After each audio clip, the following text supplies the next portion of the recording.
Olá pessoal, bom dia, e aí? Vamos começar a nossa aula de artes?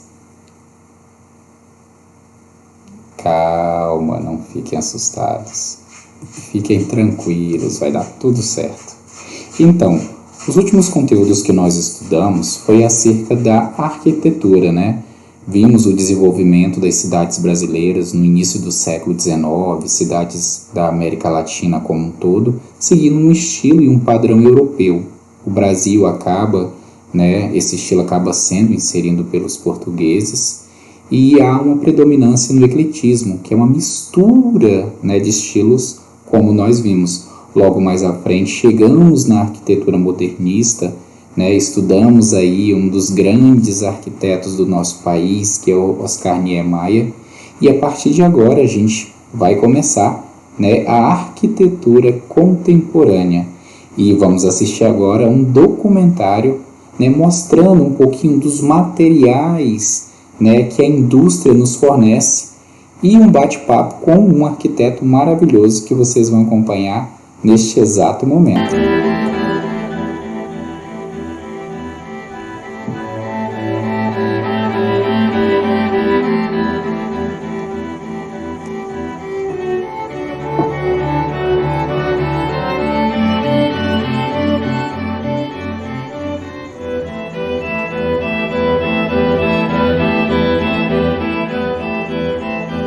São Paulo, meus queridos alunos, é uma cidade que é referência em arte, em arquitetura, os grandes prédios, escritórios de arquitetura, faculdades também estão concentradas em São Paulo. Lógico, o Brasil inteiro tem, mas as primeiras, os grandes nomes estão localizados em São Paulo. Por isso que a gente começa com esse documentário aí maravilhoso, falando de São Paulo um pouquinho, mostrando um pouco dessa arquitetura e desses materiais diversos vindos da indústria. Eles fazem com que de dentro, em cada andar, você tenha um olhar sobre a cidade. O olhar não se repete. É como se fossem quadros de São Paulo pendurados nas paredes.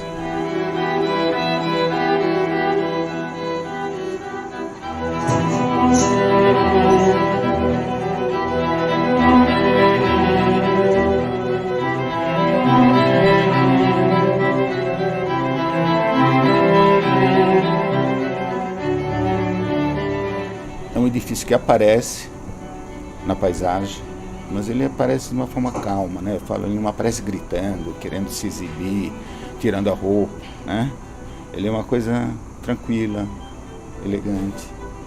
Acho que é isso que a gente queria,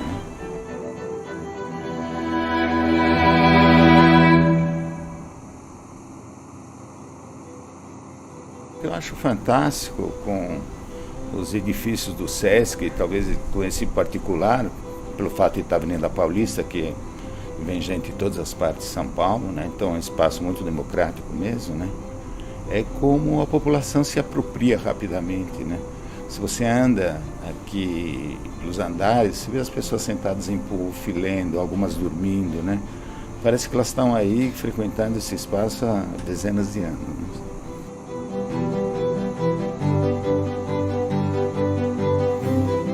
Esse edifício é um edifício clássico de escritório dos anos 70, fim dos 70, começo dos 80, um projeto do Sérgio Pilege e do Euclides de Oliveira, bons arquitetos, mas tem aquela marca dos anos 70 e 80, então era vidro Ray-Ban, quase preto, caixilharia preta, uma fachada praticamente única, E era a sede da Federação do Comércio e era também da administração do Sesc, que hoje está no Sesc Belenzinho. Numa reportagem, o repórter ele escreveu uma coisa muito interessante, que a gente colocou uma nova roupa por fora e despiu por dentro, Na verdade, assim, a fachada é composta por dois tipos de fechamento, Nas duas laterais, ou seja, na Avenida Paulista e Alameda Santos, eu tenho o sol mais quente durante o dia, que é o nascente e o poente. E aqui atrás, justamente nesse vidro, é face norte, então ela é menos insolada, ela pode ser mais aberta.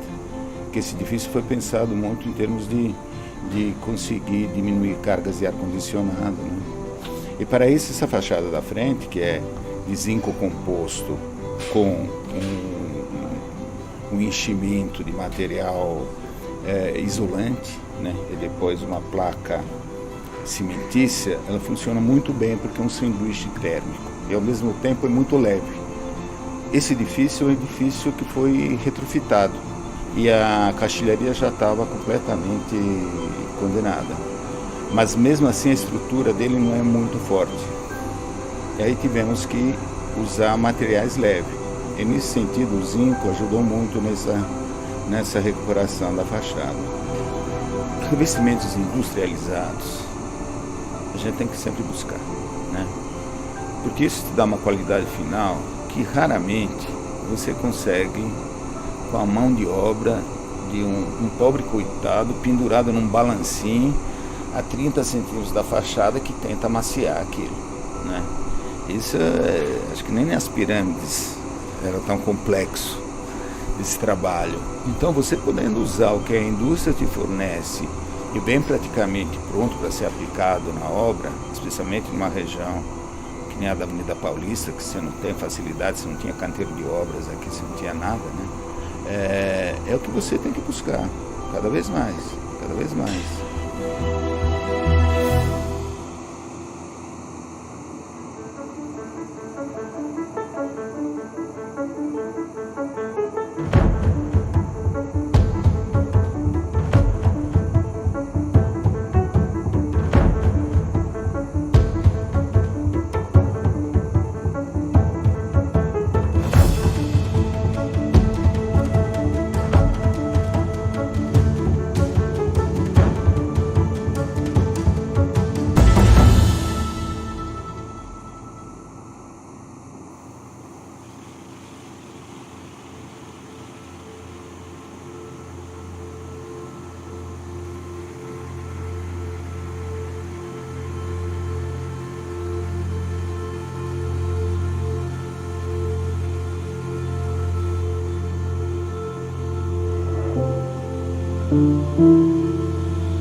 O Centro Cultural Univates começou, na verdade, sendo uma biblioteca.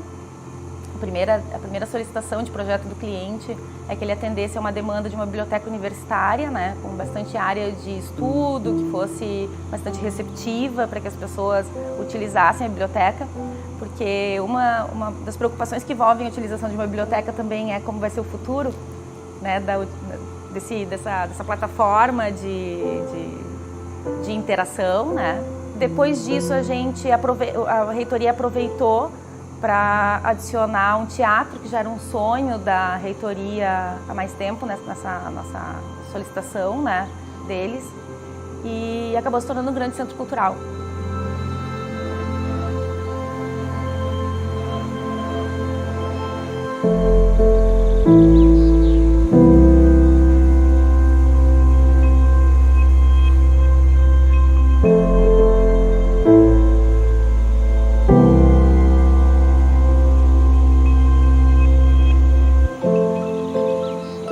O campus Univates também tem uma característica que é ser um campus aberto para a cidade. Ela é comunitária, ela se orgulha disso e ela quer a comunidade próxima a ela, tá? Então a nossa preocupação também no projeto é que a gente tivesse alguma coisa que atendesse a monumentalidade que ele deveria ter pelo momento que a universidade passava e pelo que a universidade queria espelhar com ela, porque na verdade é uma geopolítica da universidade colocar ela no mapa através de uma obra arquitetônica, né? Mas que também isso não inibisse as pessoas de chegarem perto. Mais legal do que a parte funcional é a simbologia que isso traz, assim, e eu acho que isso tem tudo a ver com o espaço externo. E tendo tudo a ver com o espaço externo, também tem tudo a ver com essa fachada, tem tudo a ver com a relação com esse entorno, né? Então, o alumínio composto, assim, ele coube como uma luva no início, até a gente ficou um pouco receoso pelo volume de alumínio que a gente usaria, né, nessa fachada. Mas o cliente, né, a reitoria da Univates embarcou nessa ideia, também achou que a plasticidade do material trazia a nobreza, a simbologia que esse centro cultural tem para o campus, que ele, na verdade, é quase uma catedral dentro de um campus universitário, né? Esse era o papel. Então, o ACM casou perfeito, como um anel, assim, para as nossas necessidades na época. Eu acho que plasticamente não tem outro material que poderia me dar essa possibilidade, assim. Mas eu acho que o grande lance do alumínio composto nesse prédio é funcional, nem é tanto plástico, não é nem a plasticidade. Porque daqui a pouco eu até poderia conseguir outros materiais que me dessem leveza, que me dessem o brilho e que eu conseguisse, né, aplicar, claro, com maior dificuldade em obra, mas eu conseguiria utilizar, mas que me desse essa possibilidade funcional que o ACM me deu. A gente pesquisou bastante, não conseguiu encontrar nada que pudesse comparar no mercado brasileiro, né?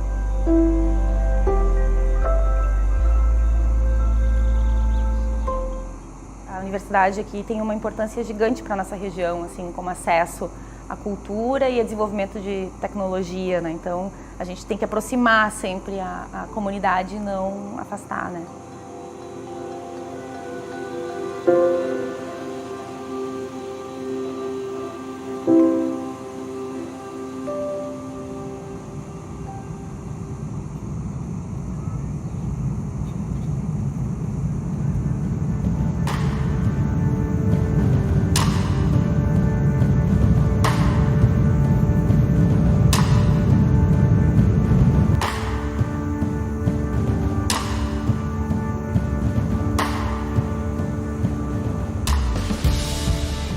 Você me perguntou quando a gente começou a trabalhar com aeroportos. Foi lá por volta de 1998 que a gente participou de uma concorrência dos Correios para fazer um terminal de cargas no aeroporto de Guarulhos. E aí a gente conheceu o pessoal da Infraero, eles chamaram a gente para algumas concorrências, até que a gente fez o aeroporto de Vitória. E um projeto de um aeroporto, apesar de ter uma norma internacional, que é a IATA, que rege todos os aeroportos, ela permite que você tem algumas ousadias arquiteturais, trabalhem com materiais de acabamento. A área é muito grande do aeroporto, externa é muito grande, ela precisa ter movimento, ela precisa ter cheios e vazios. E a gente buscou em alguns materiais uma excelência nesse uso. O alumínio composto ele tem essa versatilidade, hoje em dia fabricado no Brasil tem uma gama de cores muito grande. Pelo fato de ele ser usinado, isto é, trabalhado a chapa, dentro de uma indústria, a gente consegue superfícies curvas, a gente consegue texturas, pode ser fosco, pode às vezes representar um tipo de um material que não o alumínio, enfim, é anti-chama, tem proteções contra acústica, enfim, ele tem uma variedade de usos e uma simplicidade na execução que agrada bastante. Mais especificamente, a utilização do alumínio composto em Vitória, a gente queria ter uma profusão, variedade de cores, a gente usou amarelo nas pontes de embarque, isso foi bem interessante porque marca a chegada e a saída. E na fachada frontal, que a gente usou inicialmente uma terracota com variações de cores, e acabou tendo um impacto muito grande na fachada, tanto lá do ar, que é como a gente chama nos aeroportos, como lá do terra. O lado ar seria onde tem a movimentação de aeronaves, e o lado terra é a parte do estacionamento, do carro, do acesso do pedestre. Então, para a gente, é um material que tem realmente uma utilização muito boa nesses projetos de aeroportos e fábricas que a gente faz.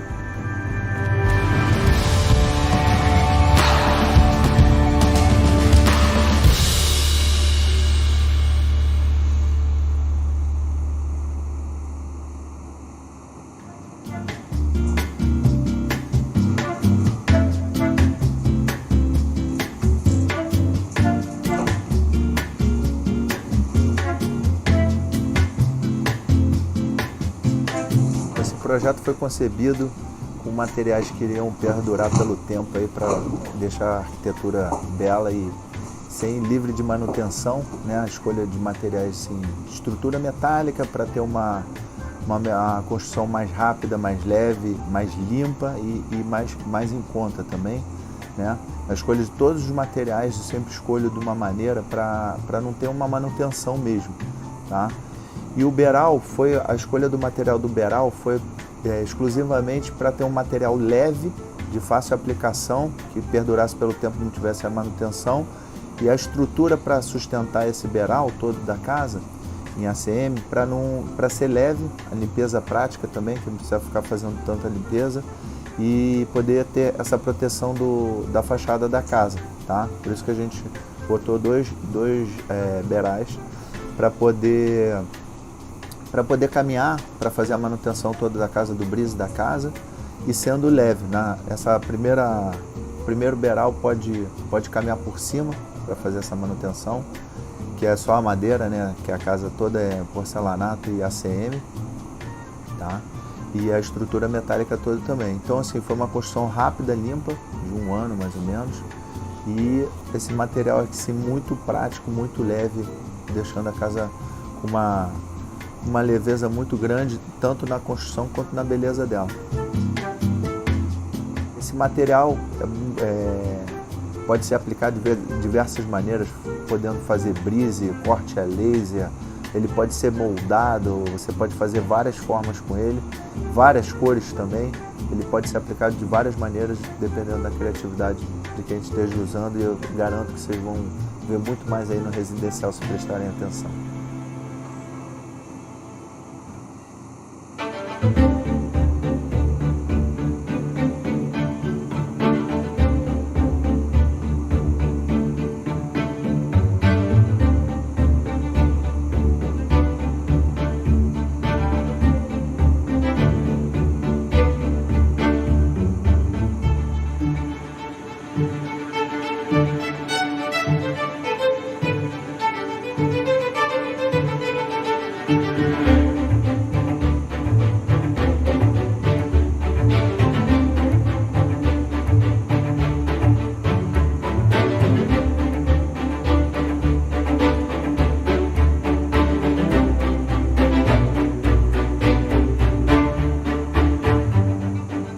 Entre as inúmeras vantagens do produto, uma coisa muito importante a gente falar é sobre durabilidade. Então, pessoal, a indústria ela tem um papel fundamental. Existem no mercado brasileiro no todo o processo da arquitetura, né? Os materiais, né, como alumínios que são fornecidos e tantos outros, como vocês estão acompanhando. Especificar exatamente que tipo de produto você gostaria de utilizar. Nós temos painéis com performance que pode ter garantia de 35 anos e pode chegar a isso até 200 anos no caso do ZCM, que é um painel fabricado com zinco. O zinco titânio é um produto utilizado na Europa há centenas de anos para cobertura, telhado, e a gente já tem essa tecnologia no Brasil. O Sesc Paulista foi talvez a primeira obra que utilizou esse produto em larga escala. Então nós temos performance para atender qualquer nível de obra. Hoje esse produto que a gente fabrica aqui, a gente consegue ter um produto muito verde, porque o polietileno que nós utilizamos, ele é reciclado de processos industriais. O alumínio que nós utilizamos, ele tem um grande percentual de reciclagem. Então é um produto que retira resíduos e transforma isso num excelente produto de altíssima performance para a arquitetura. Eu não tenho dúvida que o ACM vai conquistar a cada dia novos e novos mercados. Talvez eu acredito que os arquitetos terão mais liberdade e não simplesmente alguns tipos de revestimento que são feitos hoje no uso residencial. Essa proporção do produto e com as novas opções de acabamento tem muito mercado a ser conquistado. Olha, o ACM, eu acredito que ele transformou a nossa empresa e de uma maneira muito clara nós ajudamos a transformar o cenário urbano do país.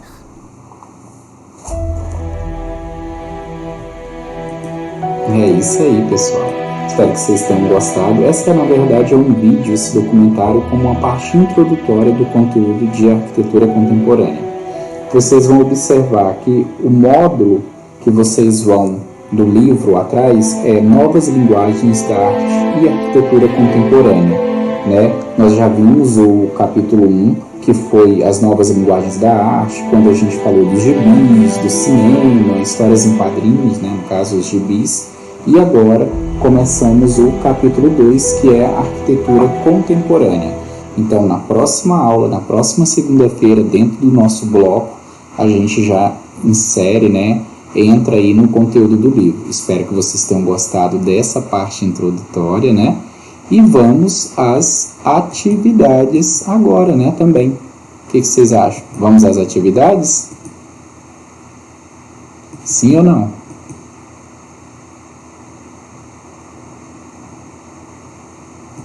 Sem sustos, a atividade é tranquila, ela está na página também, aí na parte de baixo, quando vocês clicarem no portal, né? Ela é uma atividade que foi formulada para vocês assistirem o vídeo, então é necessário, não tem como fazer atividade sem assistir o vídeo, até porque é pedido um fichamento, né, dos pontos principais desse documentário aí que vocês acabaram de assistir, tá ok? Me despeço de vocês com uma música que fala de uma cidade, que é uma cidade, na verdade, que mistura desde do contemporâneo, do eclético, do barroco, do gótico, ela mistura um pouco de tudo, né? E encerro com uma música em homenagem aí a esta grande cidade. Fiquem de olho aí no clipe. Até a próxima, pessoal.